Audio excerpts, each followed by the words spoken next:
fun fact, Oda's wife loves Trafalgar Law, and she said that if he ever kills Trafalgar, she will divorce him.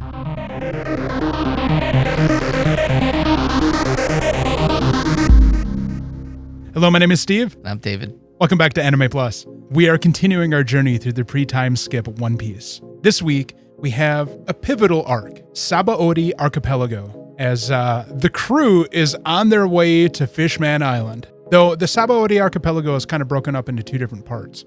There's the first part where we are given the juxtaposition of anti-Fishman mentality and the reintroduction of Hachi, who was a member of the Arlong pirates, but this time he's a victim of prejudice against fishmen. Racism. Then we're introduced to the concept of the mermaids and how the mermaids are probably the most targeted of the fishman species, with Kami and the goddamn starfish.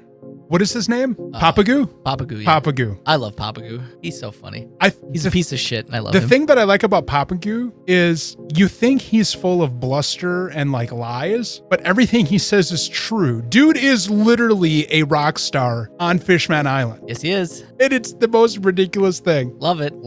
He's the Eminem of Fishman Island. He is kind of the Eminem of Fishman Island. And so then the second part of it is we finally get to Sabaody Archipelago. And that's the first time that the crew comes face to face with the realities of the world government, the darkness of the world, especially with the celestial dragons and their and the Navy admirals, and the fact that the world government does everything for the interest of the celestial dragons, which are just a bunch of inbred folks. They're the untouchables, but in a privileged sense. Yeah, literally anytime they even get remotely upset, they dispatch an admiral and 10 vice admirals? Something like that, to just kind of punish all who cause a spoiled rich kid to cry. And of course, Luffy and the worst generation totally cause an issue. That's right. This is where we also get introduced to the concept of the worst generation, which are all of the rising young pirates who are making a name for themselves on the Grand Line, who all seem to be heading towards the New World. Yep.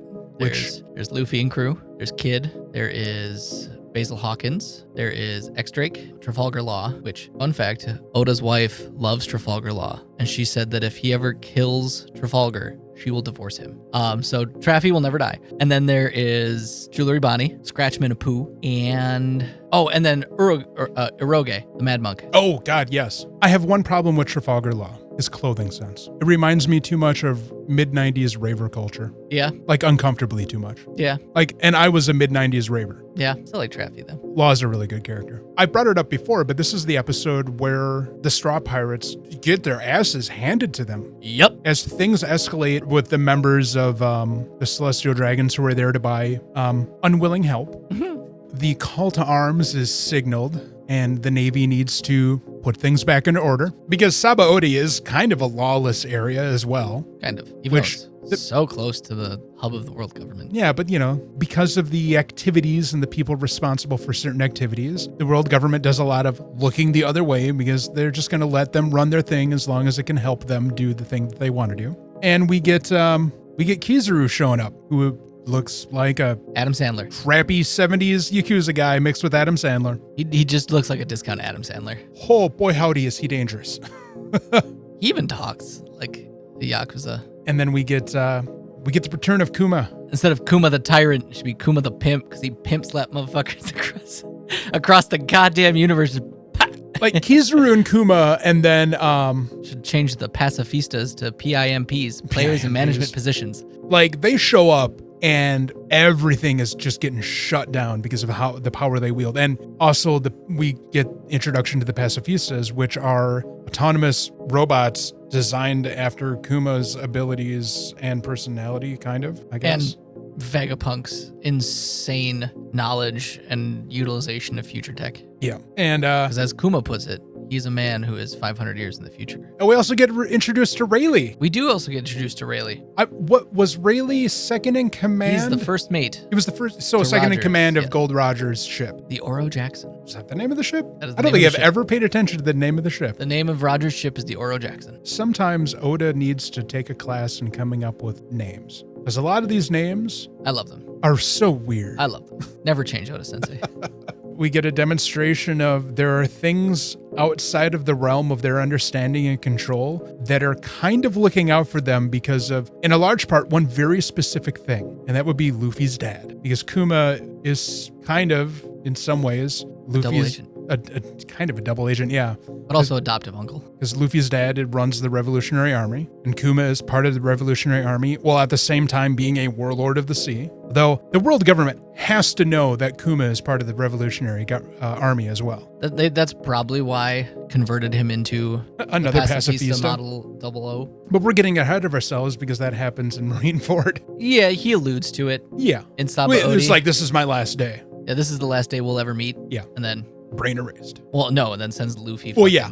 So soaring for 3 days and 3 nights. What happens is Kuma, using his the pawpaw fruit, sends all of the members of the Straw Hats into different directions to save them from destruction at Kizaru's utter hands. annihilation. The only reason that they even lasted that long was from Rayleigh showing up and trying to kind of match Kizaru. No, they're pretty evenly matched. They're very evenly matched. Yeah. I mean, Rayleigh's control over hockey really allowed him to keep up with the Logia type. Rayleigh has to, put all of his focus on Kizaru. Meanwhile, the pacifistas and Sentomaru are running wild as well, causing all sorts of damage and destruction. So, I mean, they also did almost kill almost all of the new generation. Yeah. Or the worst generation. So the reason everybody's at Sabaody is this is their next stop where they have to go to get access to Fishman Island. And Fishman Island is the only way that they can get access to the New World. Either that or they go through Marie Joie.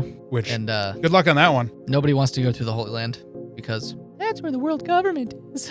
That's where King Emu is. And the 5 Elders. And a large portion of the Navy. Such a good arc. Again, though, in the beginning, with the whole dealing with the guy who looked like Sanji's bad wanted poster and his gang of ruffians. Duval. I love Duval. Sanji kicked him pretty. And then he was so pissed about it. And then episodes later, because he's so happy about the changes that Sanji made to him, that's what was the catalyst of them helping them in Sabaody.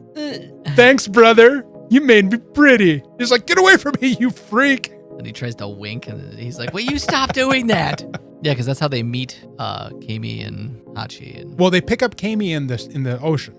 Yeah. Kami and Papagu. Because they need to get Hachi, because he's been captured by Duval and his gang of flying fishmen. Flying idiots, yeah. That was a fun side little bit. It's a good setup for when we finally do get to Fishman Island, because shock, the crew is scattered at this point, and the next arc is going to deal with them dealing with being scattered and the reality that they exist within. They basically get put in timeout while Luffy continues to progress the plot. So next week is going to be a weird one because we have a lot of disparate stories to cover, largely Amazon Lily. And the diaspora.